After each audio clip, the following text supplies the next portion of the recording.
Hello, everybody. Lou Lombardi here, a.k.a. Ludini, and today we are going to be talking about the epic, yet very mysterious Bohemian Rhapsody by Queen on Lyric Talk number 4. Stick around. You're listening to the Ludini Rock and Roll Circus, changing rock history one podcast at a time.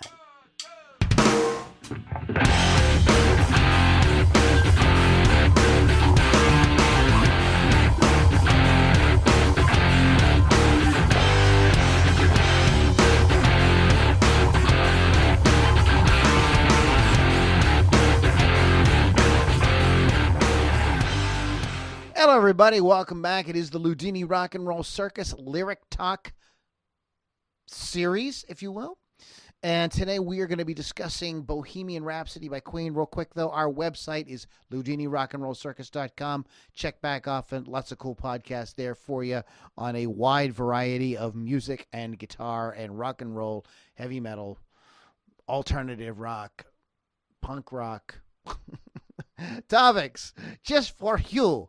LudiniRockandRollCircus.com. I have an exclusive area where you can get to hang out with some really cool people that are really passionate about great music, just like you are, and that's Lou Lombardi's Inner Circle, and you can find that at LouLombardiRocks.com if you'd like to dig a little deeper, hang out with some cool folks, and get the lowdown on a daily basis about what's going on in rock and roll. All right, Bohemian Rhapsody. This is a song that, I mean, I don't think anybody who's watching me do this live or is listening to the podcast does not know Bohemian Rhapsody by Queen from their album Night at the Opera. It's a 6-minute single that they released. Record company was completely against it. They said they didn't understand it. It's too long. Nobody's gonna play on the radio. Blah blah blah blah. But history has proven that this is one of the most iconic songs in all of rock music. A veritable masterpiece. The lyrics were written by Freddie Mercury, and the band kind of all chipped in on the music. So let's talk a little bit about the story. Now, there are conflicting stories about the lyrics. Some of the stories from band members have said that, well, it's like kind of like a whole bunch of just words that kind of Freddie thought sounded cool together, and he put it together, and that was basically it. Other times it's come out that this is a rhapsody, is a kind of story about a bohemian, and that the song is telling a story. There have been speculations that the song is Freddie finding a way to kind of out himself as a homosexual. Is it homosexual or gay? I can never remember. Like, I don't want to say anything to offend anybody, but Freddie Mercury wrote the lyrics, and there's been a lot of speculation, as I was saying. Many of the words appear actually in the Quran, like Bismillah is one of these words that literally means in the name of Allah. The word Scaramouche means a stock character that appears as a boastful coward. Beelzebub is one of the many names for the devil. Actually, Beelzebub is a specific devil. And Mercury's parents were deeply involved in Zoroastrianism, and these Arabic words do have a meaning in that religion. His family grew up in Zanzibar, but was forced out by the government upheaval in '64. They moved to England. Some of the lyrics could be about leaving the homeland behind. Guitarist Brian May seemed to suggest that this when in an interview about the song. He said Freddie was a very complex person, flippant and funny on the surface, but he concealed insecurities and problems in squaring this kind of all up with his childhood and his stage persona later on. He never really explained the lyrics, but I think he put a lot of himself into the song. Another explanation has to do with Freddie's childhood, but not so much to do with his childhood, but rather his sexuality. It's around this time that he was starting to come to terms with his bisexuality, and his relationship with Mary Austin was falling apart. And the idea that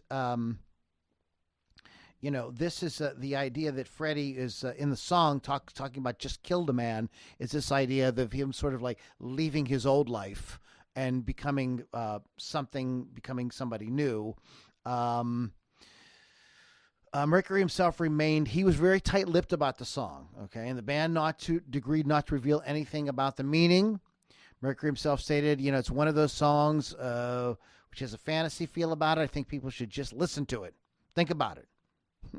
Make up their own minds as to what it says to them.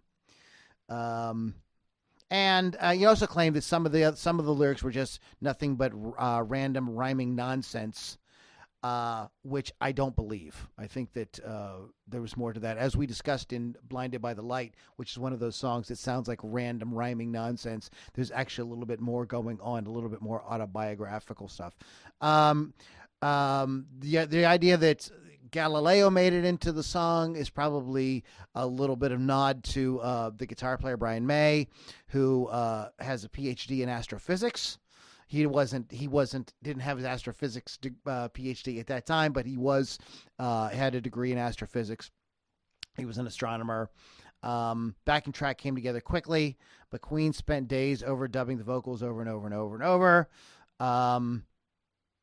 Leslie Ann Jones, author of the biography Mercury, says that this song is about Freddie coming to terms with that. Jones says that when she posed the question to Mercury in '86, the singer didn't give a straight answer, and that he was always very vague about the song's meaning, admitting only that it was about relationships. Mercury's family, we talked about Zoroastrianism, doesn't accept homosexuality. His family doesn't accept that. His religion doesn't accept that. And he made efforts to conceal it. So this could be a way of him kind of coming out without coming out, again, being kind of metaphoric about it.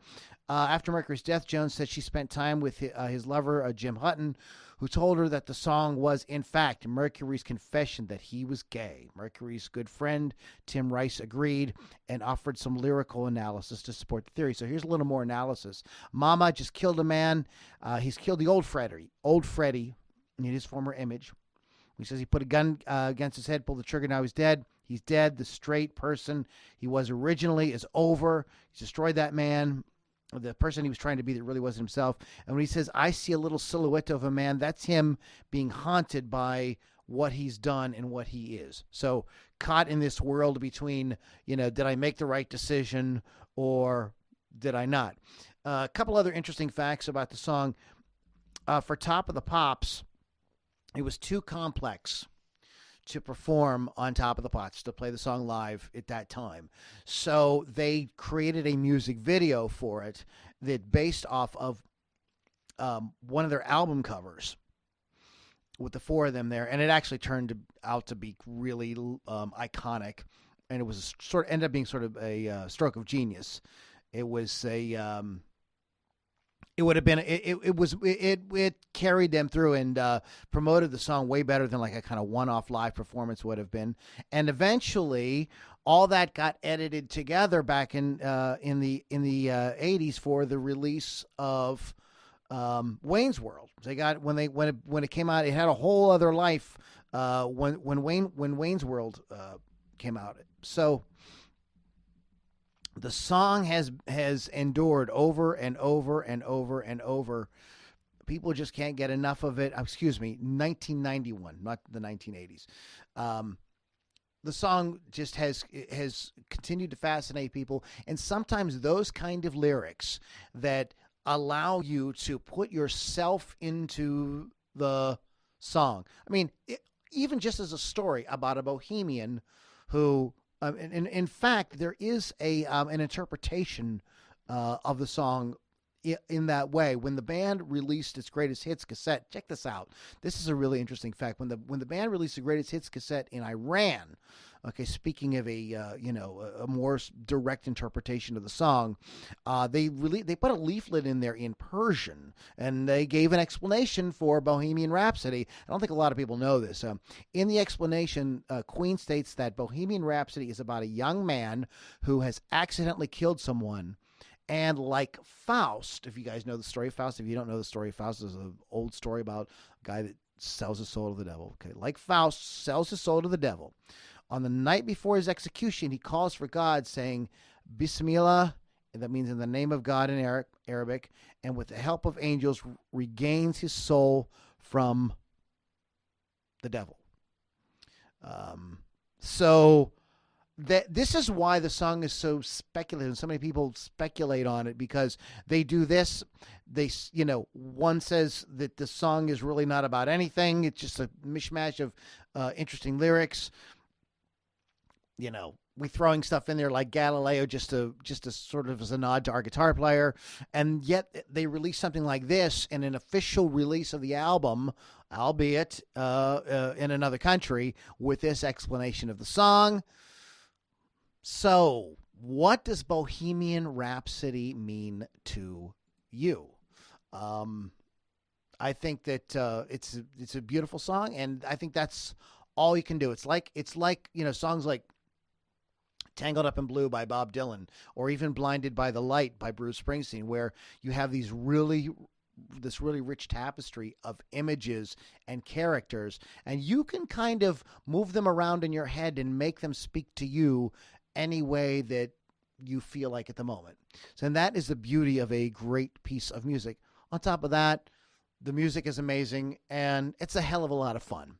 I hope you guys enjoyed it. Any questions or any comments you guys want to talk more about Bohemian Rhapsody, let me know. If you have a song you'd like me to explore on a Lyric Talk, please either leave a comment here below the video if you're seeing the video version, or drop me an email at lou@loulombardimusic.com.